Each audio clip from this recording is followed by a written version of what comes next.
ចេញក៏យ៉ាង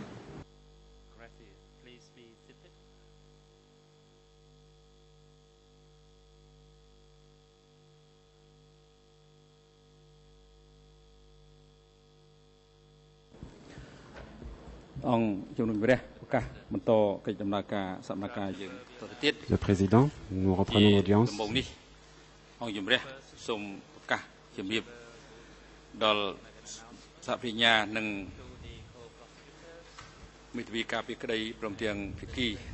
Au premier point, l'intention des coprocureurs de la défense et de toutes les parties. La Chambre décide que les coprocureurs et la défense donneront lecture de l'accord sur les faits et que les faits non litigieux, lecture des faits non litigieux, les autres faits seront abordés plus tard. Cette lecture se fera cet après-midi. Et j'invite donc les coprocureurs et la défense à préparer cette lecture qui sera donnée cet après-midi. Pour la suite de nos débats ce matin, la Chambre voudrait poser une question à Maître Karsavout. Hier, vous avez fait une déclaration en réponse à la déclaration liminaire des coprocureurs qui concernait la légalité des chefs d'inculpation à l'encontre de votre client.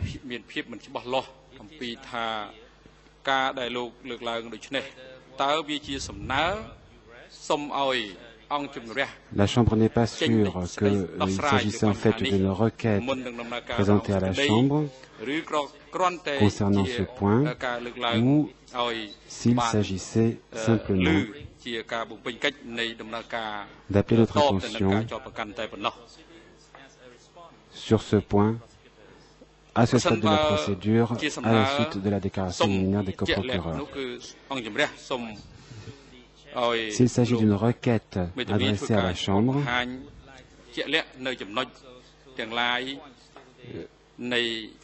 nous voudrions que la défense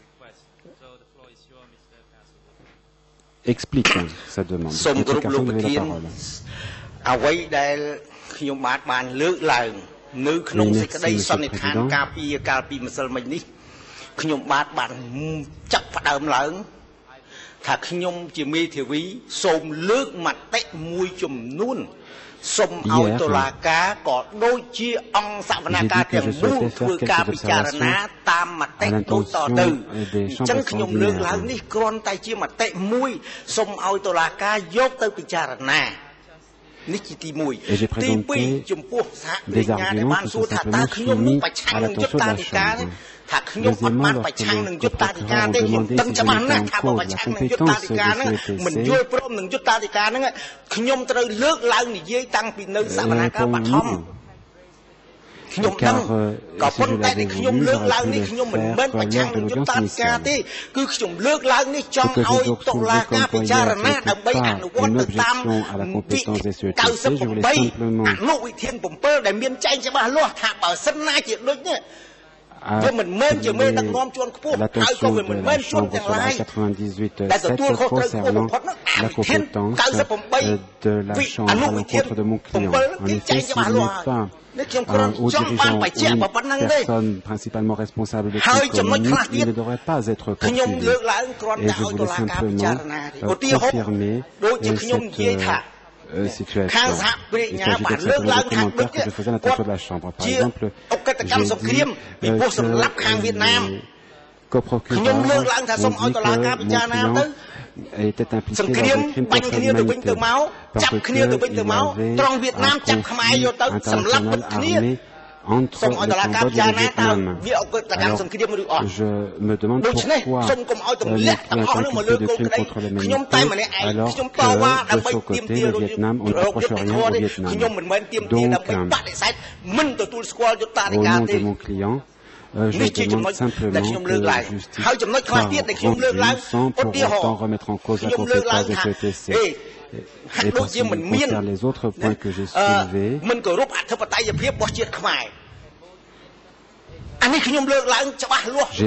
dit que la souveraineté du Cambodge n'était pas entièrement respectée. Et j'ai cité l'article 31 de la Constitution cambodgienne qui veut que tous les citoyens cambodgiens sont égaux devant la loi. Et je demandais comment pouvez-vous dire que les citoyens sont égaux devant la loi maintenant, car beaucoup de personnes ne sont pas poursuivies alors que mon client l'est. Et là, je crains qu'il y ait violation de la Constitution cambodgienne. La raison pour laquelle j'ai soulevé ces points devant la Chambre, c'est parce que je voudrais que le procureur dresse la liste de tous les hauts dirigeants et personnes principalement responsables des crimes commis sous le contrôle démocratique. Combien y a-t-il de ces personnes? Et ces personnes vont-elles être poursuivies car sinon les chambres devront rendre une décision concernant l'extinction de poursuites contre ces personnes. Je demande donc à la Chambre de prendre ces éléments en considération au moment de se prononcer pour garantir que justice soit rendue pour tout le monde. Mais en aucun cas, je ne remets en cause la compétence des CETC. Merci. Le Président. Merci. Nous pouvons passer au point suivant. Je voudrais demander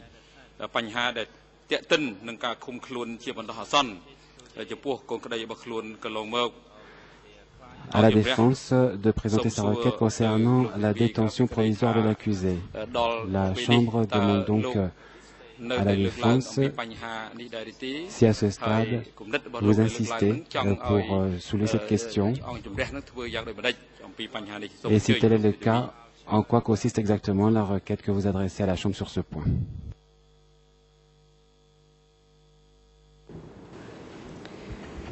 Merci, Monsieur le Président.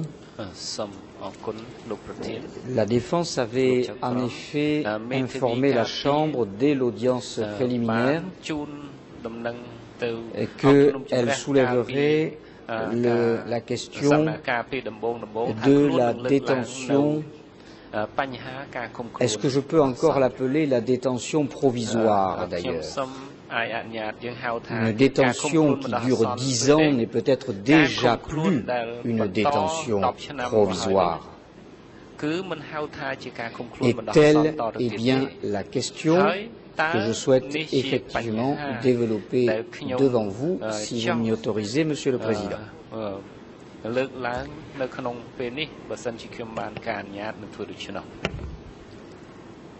Comme nous l'avons rappelé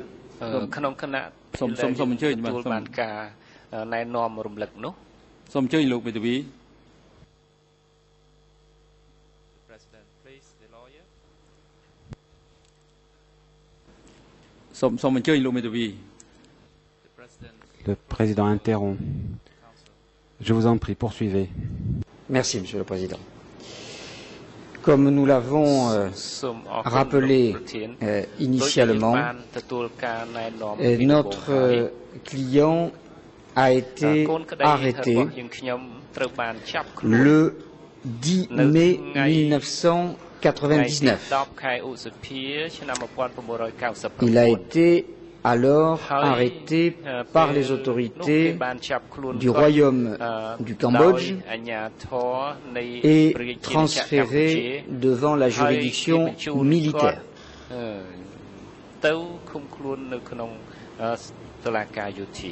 Il est resté devant la juridiction militaire pendant toutes ces années jusqu'au 30 juillet 2007, où les co-juges d'instruction des chambres extraordinaires ont décerné un mandat d'amener à l'encontre de M.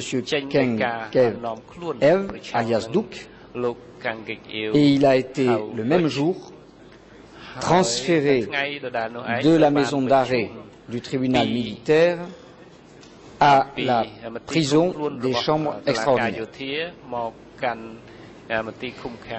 Nous avions immédiatement demandé à ce qu'il soit remis en liberté, étant donné le temps écoulé depuis son arrestation. Et nous avions rappelé que selon la loi cambodgienne d'abord, mais aussi selon la loi internationale, il n'était pas possible de maintenir quelqu'un en détention aussi longtemps. Les juges d'instruction ont rendu une ordonnance et si je la résume, ils ont dit il y a un problème, mais ce n'est pas notre problème. C'est le problème des autorités cambodgiennes. Nous avons alors fait appel devant la chambre préliminaire.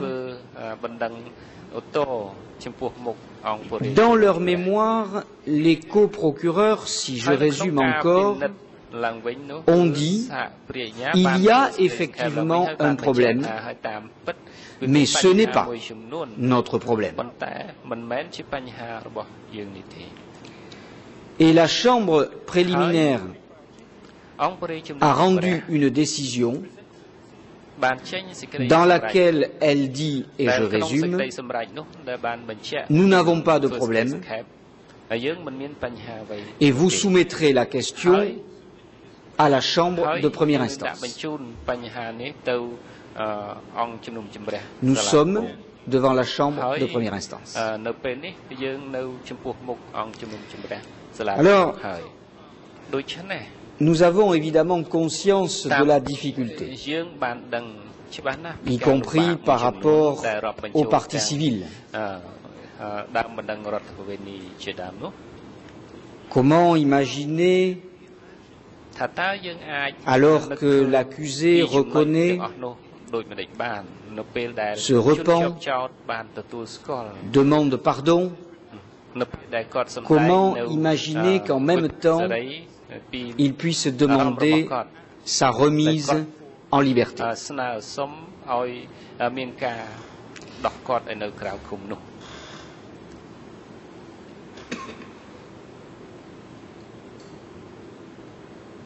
Eh bien, tout simplement, parce que nous avons le plus profond respect pour cette chambre et pour les chambres extraordinaires. Nous venons demander ici de dire le droit, pas autre chose. De dire le droit. Même si c'est une décision difficile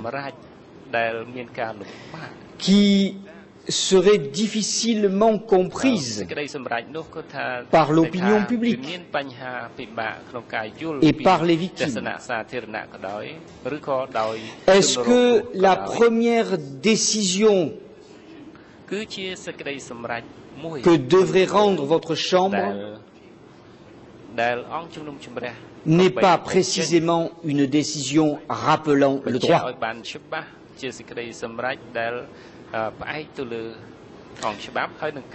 Que dit le droit? D'abord, le droit cambodgien.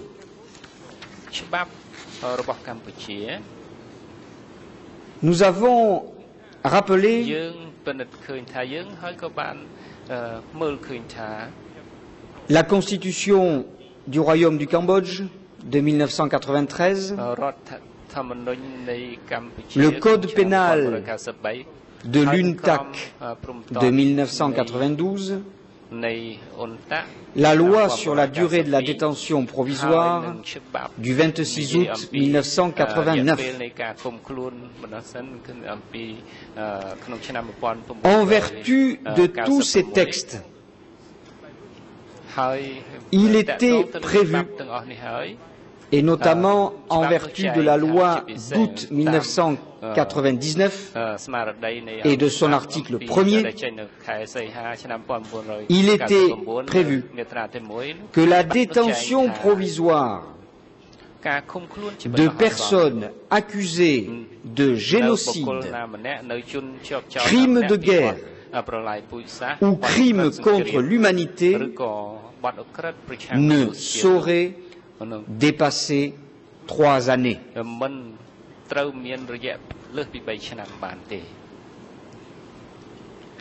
C'est-à-dire qu'à partir de février 2002, Duc aurait dû être remis en liberté. Ou, pour le dire autrement, depuis février 2002, il n'y a aucun fondement légal, je dis bien, il n'y a aucun fondement légal à la détention provisoire de Duc.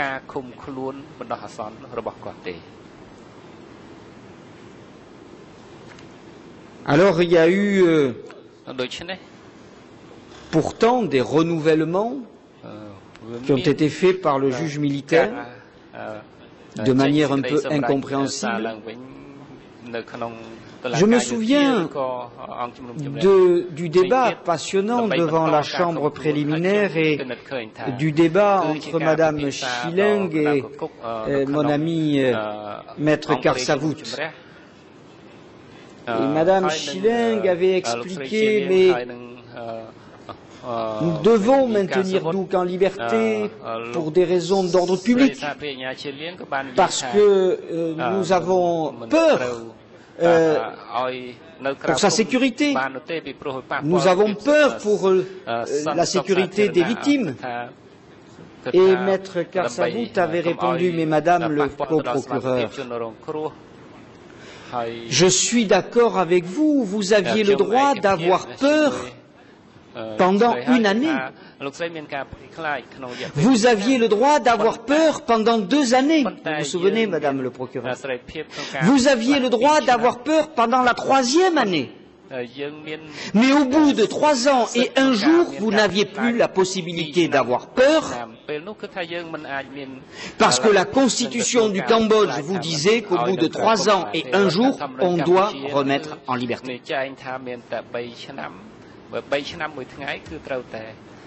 Dura lex, sed lex. La loi est dure, mais c'est la loi.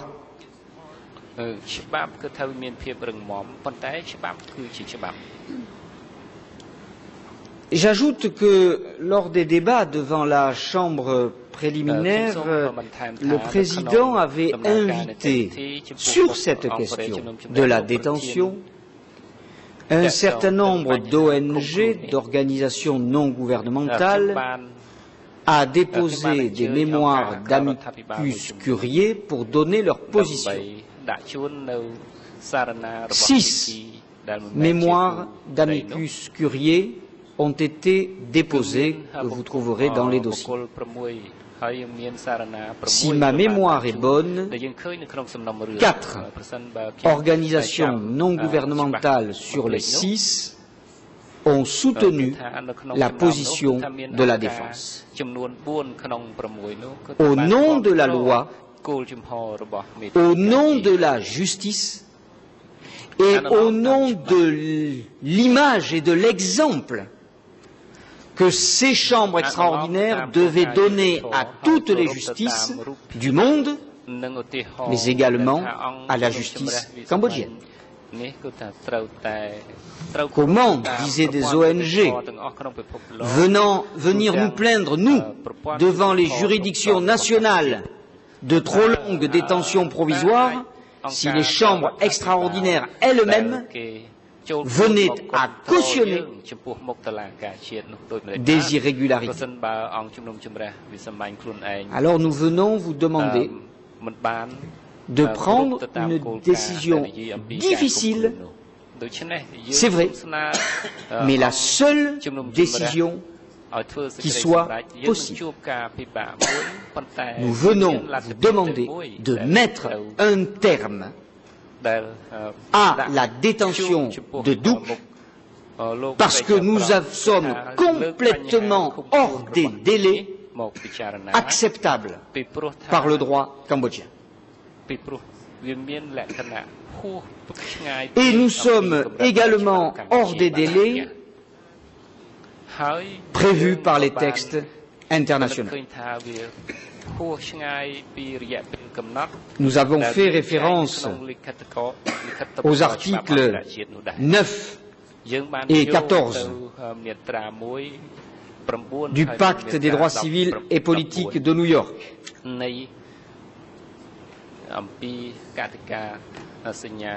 Et nous avons rappelé qu'en vertu de ces articles, il n'est pas possible de maintenir aussi longtemps une détention provisoire.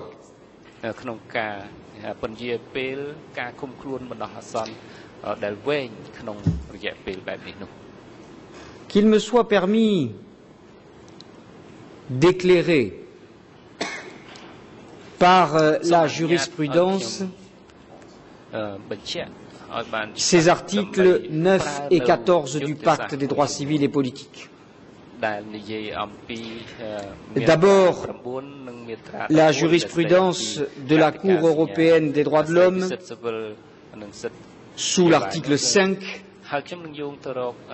de la Convention européenne des droits de l'homme qui, à de multiples reprises, a condamné les pays, y compris le mien d'ailleurs, y compris le mien, et très souvent également l'Italie, pour des détentions provisoires largement excessives, et qui n'avaient rien à voir dans la longueur avec celle de Duc. Nous sommes aujourd'hui à presque 10 années de détention provisoire. Pouvez-vous imaginer cela?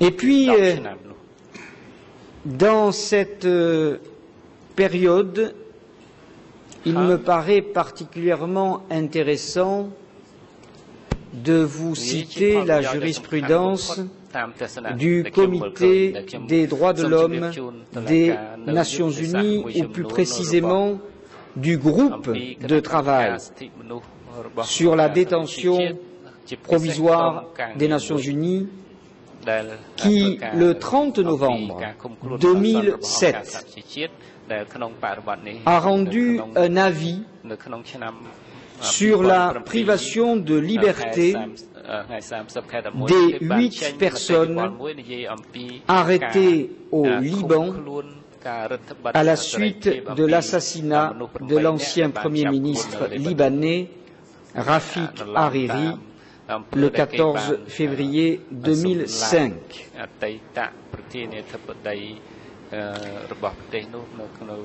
Il vous intéressera sans doute de savoir qu'au moment où le tribunal spécial du Liban, créé conjointement par les Nations Unies et le gouvernement du Liban, au moment où ce tribunal entre en fonction, il est lui aussi confronté au même problème que celui qui vous est soumis aujourd'hui.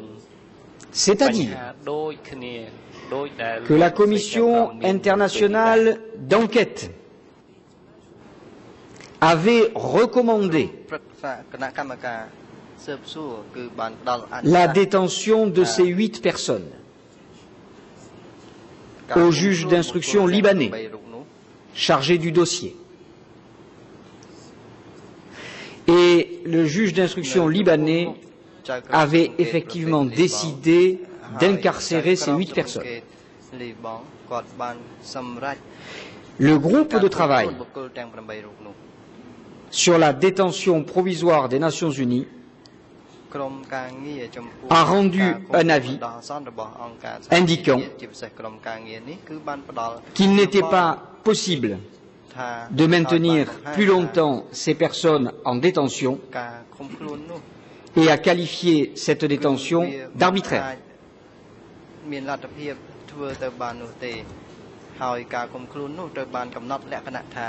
Au moment où le tribunal spécial du Liban ouvre ses travaux, il va être saisi de cette question.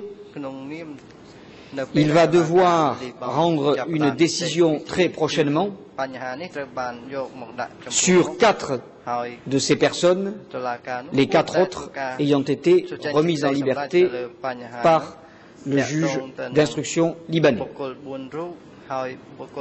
Et vous-même, qu'allez-vous faire? Qu'allez-vous faire, Monsieur le Président, Madame, Monsieur?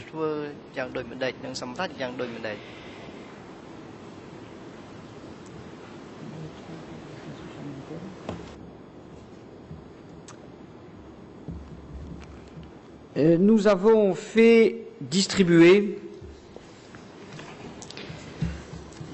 la décision qui a été rendue dans notre dossier par le juge d'instruction militaire le 21 juillet 2008.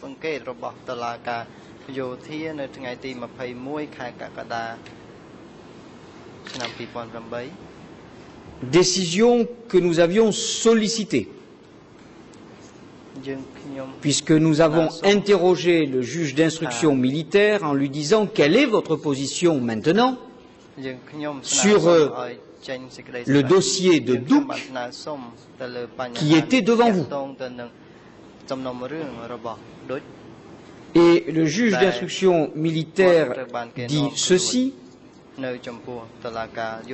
considérant que la poursuite du dossier de M.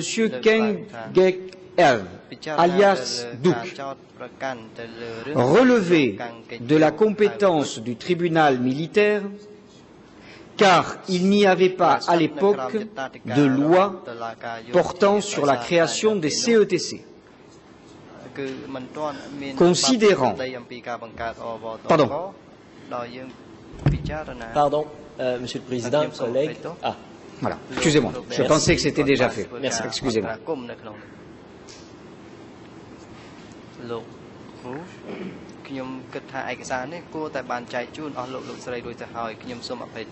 Vous avez version khmer et version française.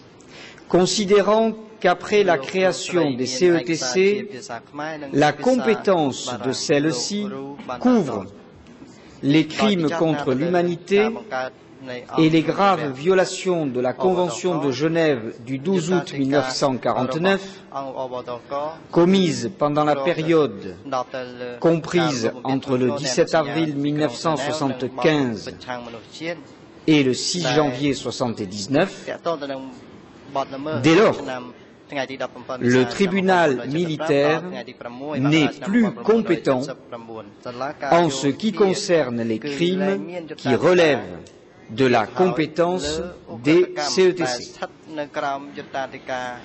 Considérant que la personne mise en examen, Keng Gek Ev, alias Douk, est poursuivie par les CETC depuis le 30 juillet 2007, décide de mettre désormais un terme à la compétence du tribunal militaire sur le dossier numéro 397 du 6 mars 1999, sur lequel la personne mise en examen, Keng Gek Ev, alias Douk, a été interrogée pour les crimes prévus dans la loi portant sur la création des CETC. Phnom Penh, le 21 juillet 2008, le juge d'instruction. En vertu de cette décision du juge militaire qui constate son incompétence au profit des chambres, vous êtes bien la continuation de la procédure engagée contre Duc. Et ça vous est précisément indiqué dans le premier paragraphe. À l'époque, le dossier relevait de la compétence du tribunal militaire, car il n'y avait pas, à l'époque, de loi portant sur la création des CETC. Il y a donc bien une continuité des dossiers. Et il ne suffit plus de dire « ça n'est pas notre problème ». Je suis désolé de venir vous soumettre ce problème.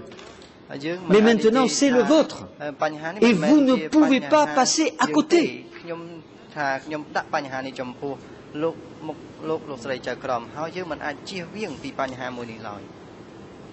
Alors, que faire? Eh bien, s'inspirer tout d'abord de la jurisprudence. Quelle meilleure jurisprudence, quel meilleur précédent pouvons-nous avoir que ce qui s'est passé dans l'affaire Baraya Guiza? Oh, pardon pour les traducteurs. Alors, Baraya Guiza, B-A-R-A-W-A-G-W-I-Z-A. Baraya Guiza, Jean Bosco. Quelle était la question? La défense soulevait que M. Baraya Guiza, dont tout le monde disait que c'était un des principaux responsables du génocide rwandais, la défense disait « ses droits ont été violés lors de son arrestation et il a été maintenu en détention par la violation de ses droits. »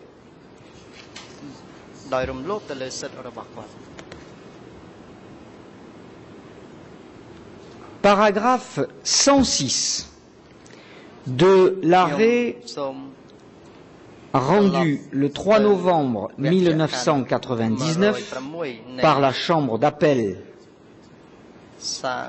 des tribunaux pénaux internationaux pour le Rwanda et pour l'ex-Yougoslavie. Au paragraphe 106, la Chambre d'appel disait ceci: les crimes mis à la charge de l'appelant sont très graves. Toutefois, en la présente espèce, ces droits fondamentaux ont été maintes fois violés. Il y avait eu aussi un petit paragraphe pour le procureur qui ne concerne pas les coprocureurs ici, mais la Chambre, dans l'affaire Baraya Guiza, avait ajouté, chose sans doute pire, il apparaît que les manquements du procureur en cette espèce relèvent de la négligence. Ça ne concerne pas les coprocureurs dans la présente affaire.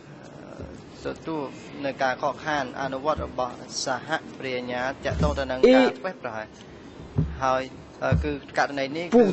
pour se déterminer, la Chambre d'appel du tribunal pénal sur le Rwanda avait conclu par ces deux paragraphes dont je vais vous donner lecture. La chambre d'appel disait ceci: en la présente espèce, nous apprécions la puissance des mots du juge Brandeis de la Cour suprême des États-Unis. Citation. La décence, la sécurité et la liberté commandent que les représentants de l'État soient soumis aux mêmes règles de conduite que le citoyen ordinaire. Dans un État de droit, l'existence de l'État est mise en péril si lui-même ne respecte pas scrupuleusement la loi. L'État est l'instituteur puissant et omnipotent. Dans le bien ou dans le mal, il prêche au peuple par l'exemple. La conduite criminelle est contagieuse. L'État qui enfreint la loi suscite le mépris de la loi. Il invite alors chaque citoyen à faire sa propre loi. Il favorise l'anarchie. Dire que dans l'administration de la justice pénale, la fin justifie les moyens, dire que l'État peut commettre des infractions afin d'obtenir que quelques criminels soient condamnés, entraînerait un terrible retour de bâton. La Cour, disait le juge Brandeis, doit résolument prendre position contre cette théorie pernicieuse. Et après avoir fait cette citation, la Chambre d'appel concluait son arrêt elle-même par ces mots: le tribunal. Et là, elle parle du tribunal pénal international sur le Rwanda.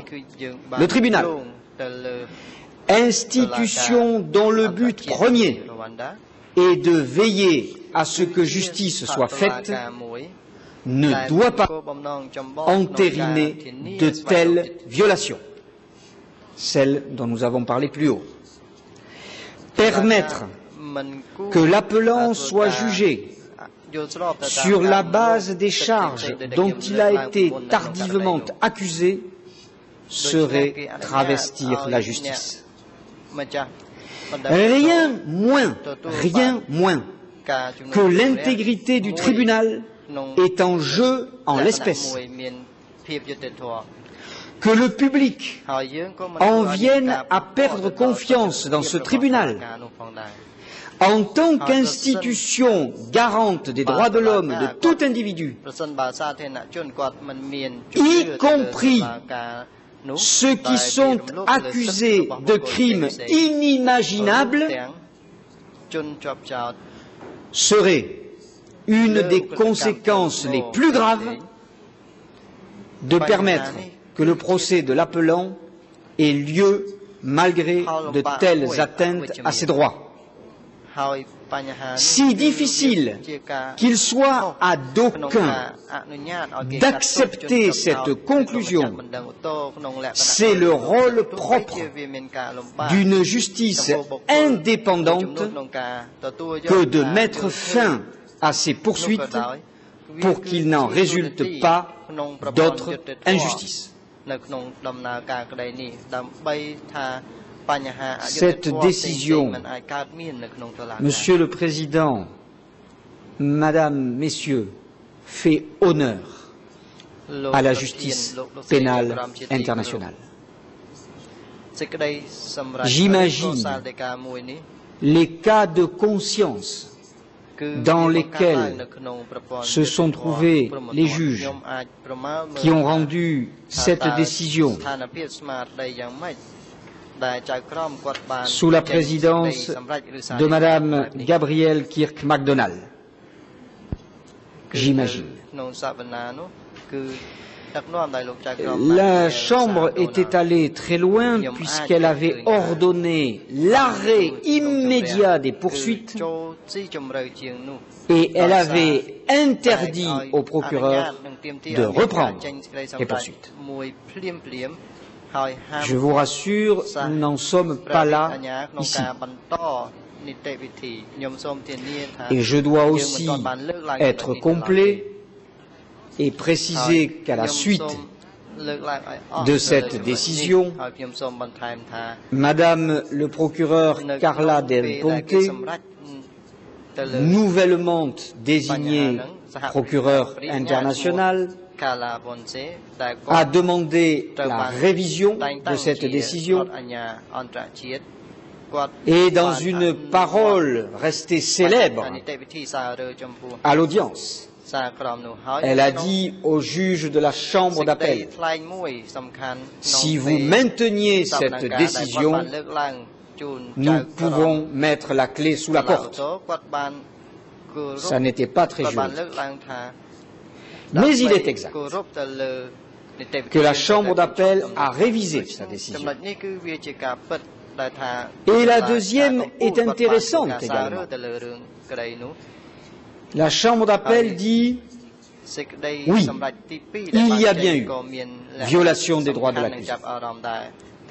Mais nous ne pouvons pas demander l'arrêt des poursuites. Nous disons cependant que si l'accusé, après les poursuites, devait être condamné, il aurait droit à une réduction de sa peine. C'est ce qu'il s'est passé.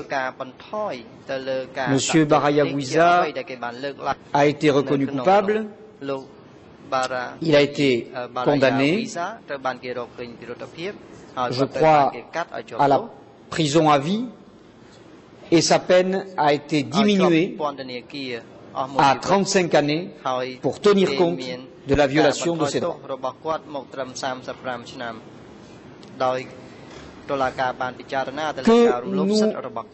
Que vous demandons-nous aujourd'hui?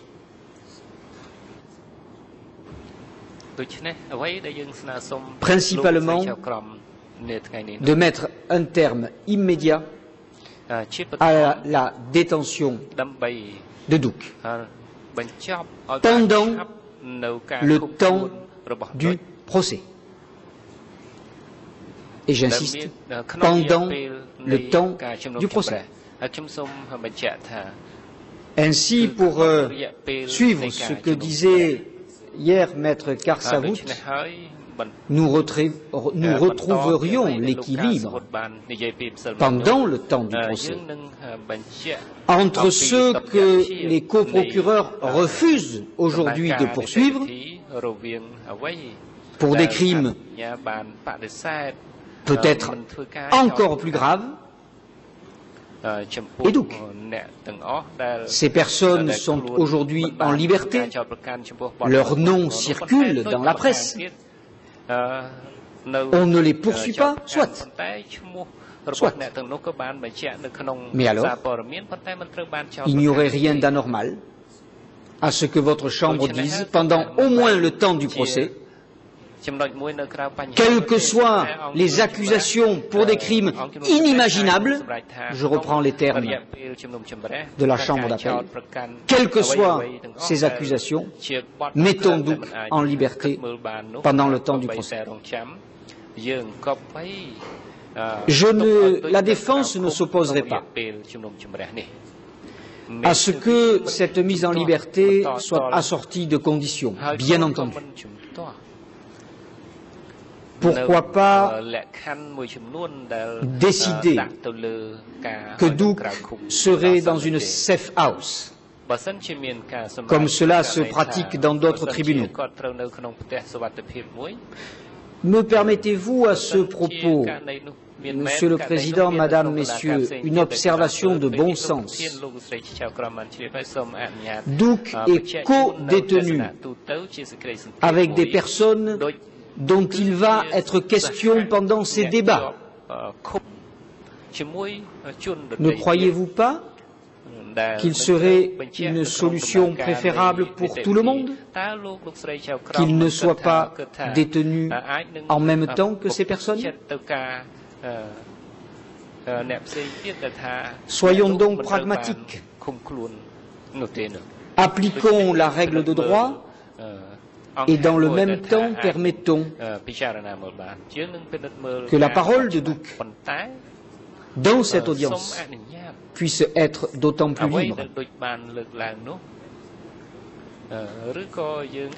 Donc une mise en liberté, oui, assortie des conditions que vous déciderez, et ce sera dire le droit.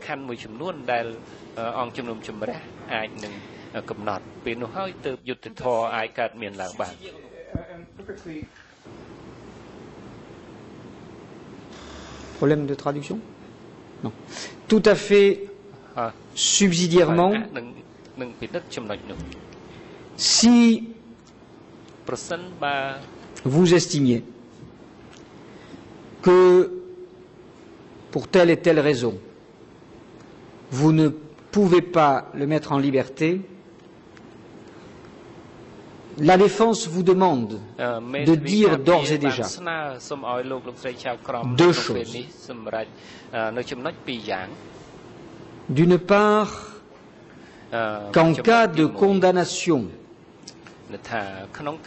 le temps passé en détention depuis mai 1999 sera pris en compte et retiré de la peine. Mais d'autre part,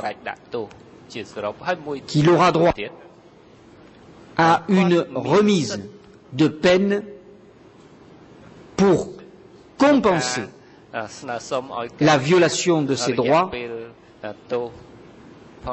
et reprenant en cela le deuxième arrêt de la Chambre d'appel dans l'affaire Baryaguza.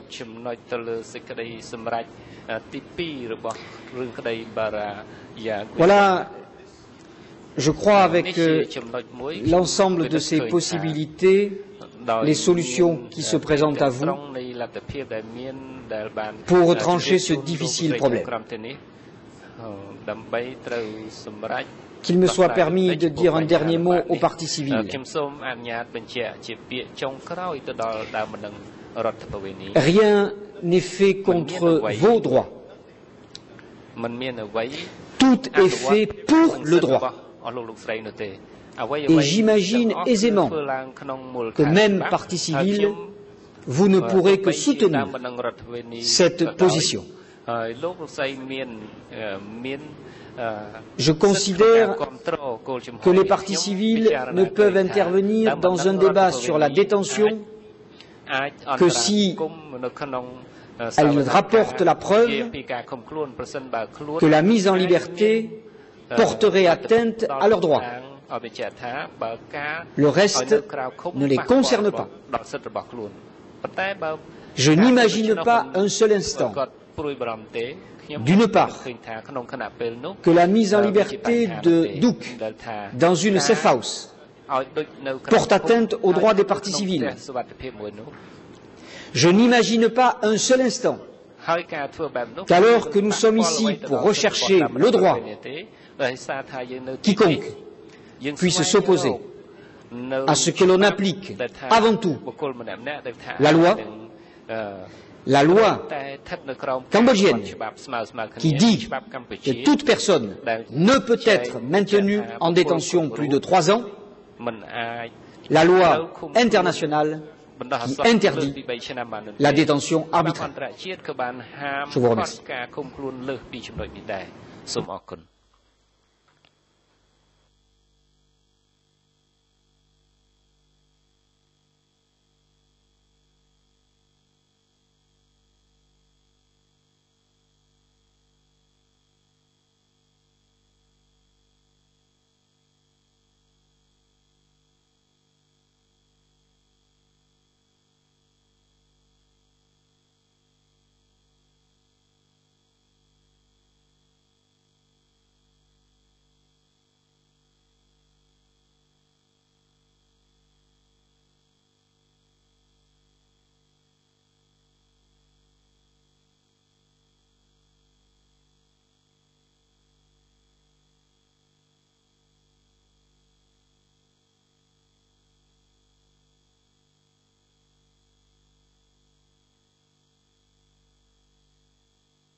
អង្គជំរះសូមសួរទៅសហប្រញ្ញាតើប្រញ្ញាសហប្រញ្ញាចង់លើកឡើងតបទៅនឹងអ្វីដែលបានលើកឡើងដោយមេធាវីការពីចោតពាក់ព័ន្ធជាមួយនឹងការបង្ហាញអ្វីមិញនេះ au Conseil de la Défense concernant ce qui vient d'être exprimé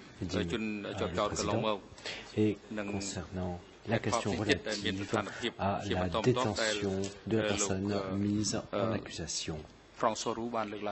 Et ainsi que par rapport aux motifs soulevés et présentés par M.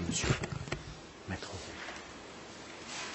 សូមគោរពអង្គសាវនាការទាំងមូល Madame Chenglan ការដែលលោកមេធាវីរបស់ជនជាប់ចោតបានស្នើឲ្យដោះលែងកូនក្តីរបស់ខ្លួននៅក្រៅឃុំបណ្ដោះអាសន្ននេះ Ce qui vient d'être demandé យើងជាសហប្រញ្ញាក៏ឃើញនៅក្នុងមាត្រា82ក៏បាននិយាយអំពីសិទ្ធិរបស់គាត់ក្នុងការស្នើសុំនេះ Eh bien nous venons គ្រាន់តែសហប្រញ្ញាសូមបញ្ជាក់ថាមិនមែនជារឿងដែលថ្មីនោះទេការសុំនៅក្រៅភូមិបណ្ដោះអាសន្ននេះគឺត្រូវបានមេធាវីជនជាប់ចោតស្នើសុំតាំងពីនៅដំណាក់កាលស៊ើបអង្កេតមកម្លេះ relative à la libération a été soulevée au moment de la phase d'instruction du dossier. Par conséquent, l'accusation considère que cette demande a fait l'objet d'un rejet par les co-juges d'instruction.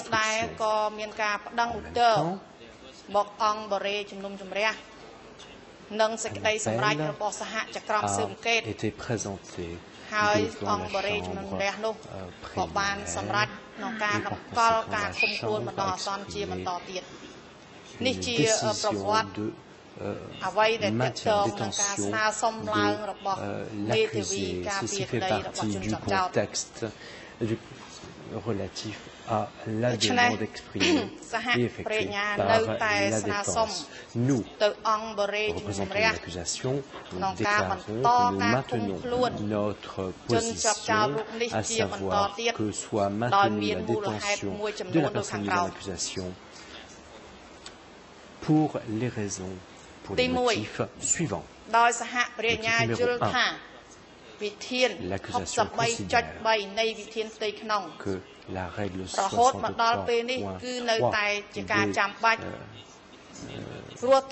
intérieur prévoit qu'il s'agit toujours d'une nécessité ici, car selon la loi, et bien si on est porté à croire que l'accusé a effectivement commis ce crime pour lequel បទឧក្រិដ្ឋនានាដែលបានកើតឡើងនៅមន្ទីរស21ក្នុងនាមគាត់ជាប្រធានមន្ទីរសអតីតប្រធានមន្ទីរស21នោះឯងដូច្នេះគាត់ទទួលស្គាល់ក្នុងការងារដែលគាត់ទទួលខុសត្រូវនៅទីនោះ Il reconnaît donc sa responsabilité dans ces fonctions.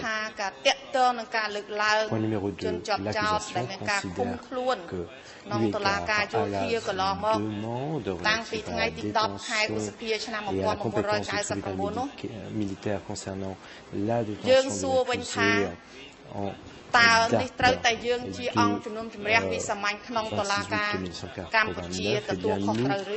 nous requérons que les សហប្រញ្ញាសូមជម្រាបថាអង្គជំនុំជម្រះវិសាមញ្ញក្នុងតុលាការកម្ពុជានេះគឺជាស្ថាប័នមួយដែលឯករាជ្យដាច់ចេញពីតុលាការយោធា En tant qu'instance, les CETC sont indépendants en termes de leur compétence par rapport au tribunal militaire.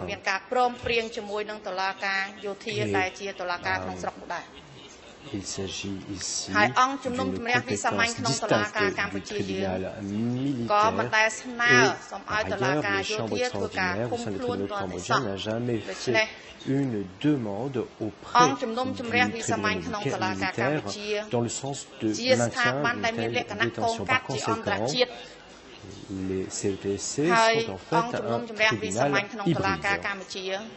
Et ces chambres extraordinaires au sein des tribunaux cambodgiens sont également représentent une instance indépendante distincte des tribunaux nationaux cambodgiens ou des tribunaux militaires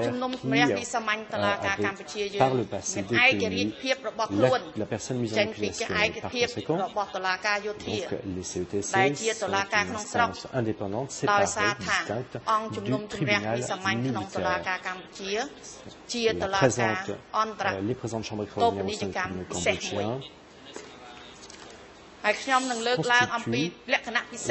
un tribunal international. Et j'aimerais relever avec vous certaines des spécificités de ces chambres. Les CTC ont été établis par le cadre d'accord entre le gouvernement royal du Cambodge et les Nations Unies, visant ainsi à créer une loi spéciale doté de ses propres dispositions et responsabilités en ce qui concerne sa création. Les chambres extraordinaires au sein du tribunal cambodgien ne sont pas compétentes pour juger de l'appel fait auprès du tribunal national et par conséquent l'intervention de la défense implique le droit national. L'accusation argue que si l'avocat de la défense si la détention de la personne mise en accusation, si compétence de la cour d'appel réfère à la cour d'appel locale, bien nous, l'accusation mettons que M. Kasapout, responsable à ce moment-là de son droit, doit faire appel à ce moment-là auprès de ces instances. Ce n'est plus notre responsabilité, ces chambres extraordinaires.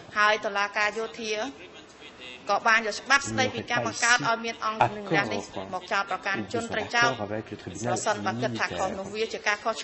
Cela revient à l'accord sur portant création des CETC.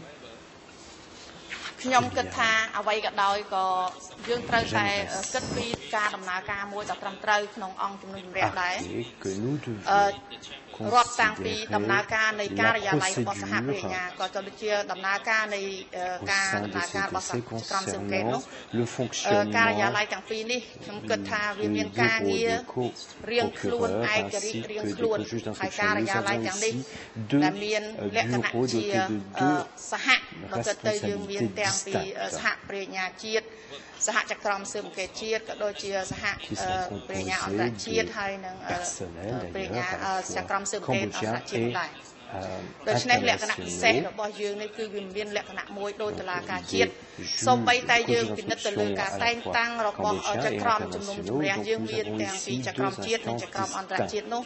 យើងគិតថាអ្វីៗក៏មិនមានការតាក់ទងទៅនឹងតុលាការជាតិដែរ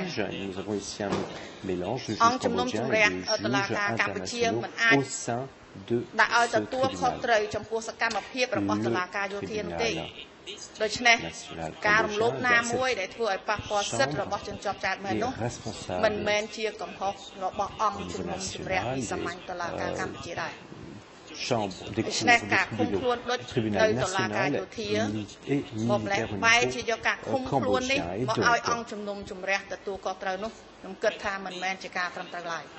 Ces juridictions et ces compétences ne peuvent être prises en compte car on ne peut prendre de décision à la place de ce cours puisque nous sommes ici dans une instance distincte. Alors, pour répondre à la question de la continuité du maintien en détention, la Chambre a décidé de maintenir l'ordonnance des juges d'instruction visant à maintenir la mise en détention de la personne mise en accusation. La décision de cette Chambre a été maintenue jusqu'à aujourd'hui et nous n'avons pas observé de changement en termes de circonstances motivant un changement ou une altération de cette décision. Donc, en vertu de l'article 83.3, motivant la décision dans ce sens, eh bien, on doit considérer si les circonstances ont évolué depuis l'appel ou si de nouvelles circonstances ont apparu qui pourraient ici motiver la mise en liberté de la personne mise en accusation.